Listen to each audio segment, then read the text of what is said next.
little piece of guitar history sat in a closet for 50-some years, gathering dust, but aging gracefully. Mike Sharp's father bought the guitar new in 1953. He died in an explosion in Bethlehem shipyard back in '56. My dad was a reverend. He was a Pentecostal preacher, and he loved music.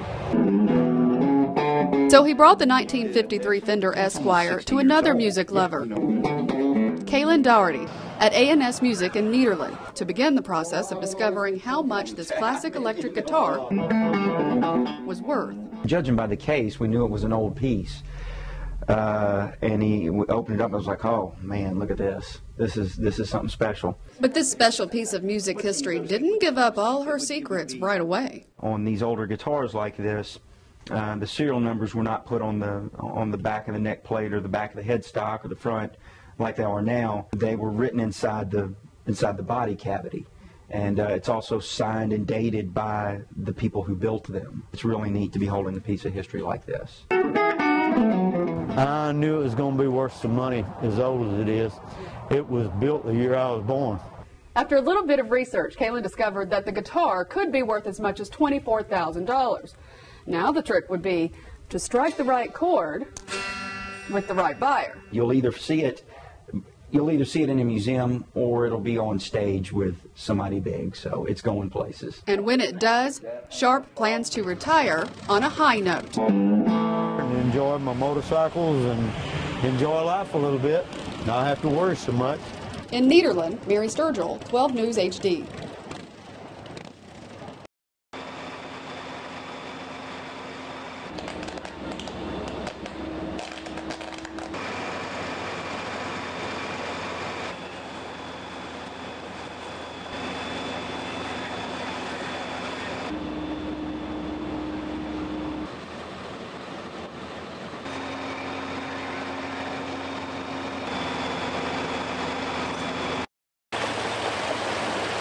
It floods, but they don't. I've never seen it come up this fast. It's froze in the last 24 hours, probably about 2 feet. Make sure you have a boat.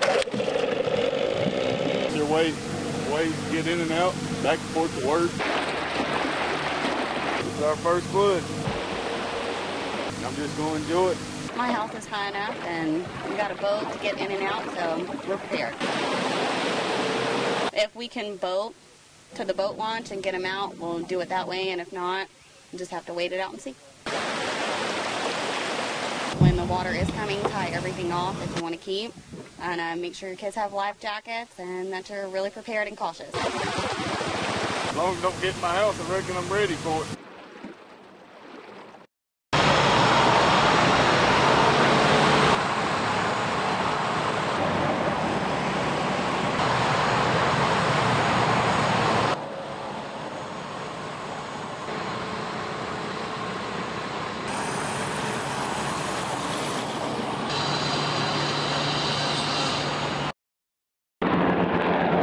Lately, the air over southeast Texas has looked and sounded like a war zone.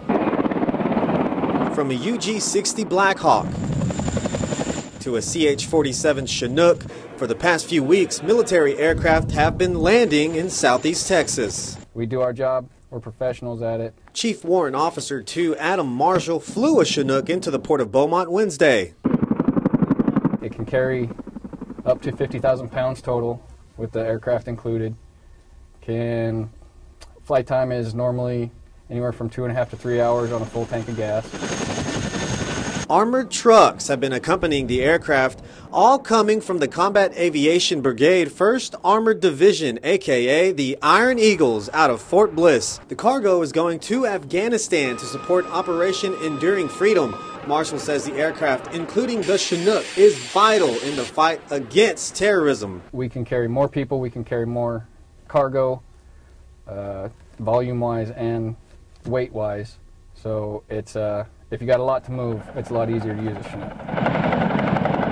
The 842nd Transportation Battalion says there's no need for extra fighting power in the Middle East. Rather, this is a standard rotation of a brigade from Fort Bliss that will fall in and conduct its mission as another brigade returns to the United States. It's business as usual.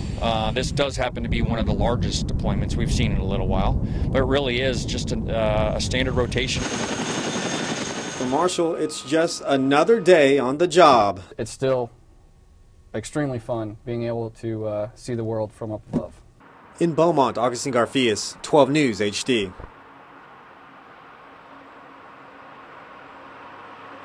You are my sunshine. He was very surprised. He just got back from Afghanistan. He served twice in Iraq. This is his second tour in Afghanistan. Welcome home. Thank you so much. The Patriot Riders, they showed up and they had presented me a plaque and a coin. I thank family for support, the community for the support, and just remember Texas is beautiful and I can't wait to come back. It's real special to meet these guys. I used to actually deliver him water, so that was kind of funny, and listen to him when he was playing the local clubs. I started listening to him, and for him to show up and give support for me was pretty neat. They're heroes to us, you know. Anybody that volunteers, you know, to do what they do, that's a hero. What began as a small brush fire grew rapidly into a forest fire. According to Coots Volunteer Fire Department, 6 fires lined this train track for miles, causing them to believe sparks from a passing train caused the blaze. I was not expecting this at all. Okay, we've had a lot of rain. Evidently, we have not had enough. 25-mile-per-hour wind gusts pushed the fires deep into the forest beyond brush and trees, causing trouble for firefighters. Fire units can't get close enough to it right now. Coots Fire Department called for backup by land. Looks like it might be changing directions a little bit. And by air. Texas Forest Service provided a bird's eye view so firefighters could have a better idea of what they were dealing with. They're scattered from basically the high school to almost Honey Island. They're roughly about 4, 5, 6 miles apart. The fire department brought in dozers to make plow lines around the fires. Sour Lake Fire Department joined the cause with a brush truck used to extinguish spot fires.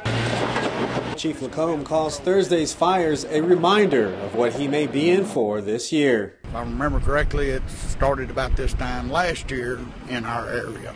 So I'm not looking forward to the rest of the year. In Coots, Augustine Garfias, 12 News HD. The Big Show is the Bassmaster Elite Series, the top 100 bass anglers in the nation, and Groveton teenager Andrew Y. Barbo has but one dream. Qualify for Elite 100. The first step to achieve the goal for the 17-year-old, winning the Tundra Bassmasters Weekend Series tournament, which would send him to the Super Bowl of competitive bass fishing. Everything I do, I want to be the best at it. In fishing tournaments, anglers all start off the same. When everybody puts the boats in the water, they all start off with 0. But when they're done, and it's time to weigh in the fish, one fish can separate you from first and second. 16-26 takes over the lead. Roy Sanford from Brooklyn is another angler who's been trying to move up to the Elite Series for the past 3 years. It's just brutally hard, you know. I mean, it's the ultimate game, you know. You think you got things figured out, and they'll show you right quick that you don't. Andrew found that to be true this year. Only 40 can advance, and Andrew finished 49th in the divisional championship, ending his chances to advance. Thank you, Andrew. Appreciate you fishing with us. But the young angler is not discouraged. He chooses to view this as a learning experience. Anytime you're on the lake, it helps you. I mean, whatever knowledge you learn from just coming out a day and learning how you didn't catch anything, you still learn something. Sanford progressed from the divisional championship to the national championship, where he finished 24th. And he holds wisdom for Andrew and other anglers chasing their dreams. Keep at it, and you know, just get with the older people that they can really teach you. You know, teach him what to do, and just stay fishing. Andrew plans to do just that, and looks forward to the day when he'll reel in the lunker from below these waters with help from above. If you want it, you desire it, Lord helping you, you'll achieve it. At Lake Sam Rayburn, Patrick Owens, 12 News HD.